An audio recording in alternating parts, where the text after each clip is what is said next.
ki, bir şəxs əgər öz yoldaşını, xanımını çox sevsə və onun sevgisi də yaşadıkça artsa, Allah onun imanını və əxlaqını artırar.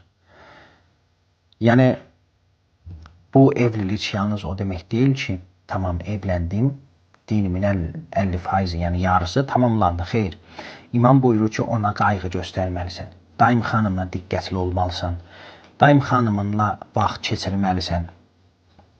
Çünki başqa rivayətlərimizdə də gəlir ki, insan gündəlik belə deyək, rutininin 1/3-ni belə deyək də öz ailəsindən, xanımından keçirsin. Xanımlarınızı, məsələn, tez-tez gözəl yerlərə aparın, onlarla vaxt keçirin, onlara qayğı göstərin, onlara daima diqqət mərkəzi eləyin və elə hiss elətdirin ki, həqiqətən xanımınız elə düşünsün ki, sizin doğrudan da ən üstün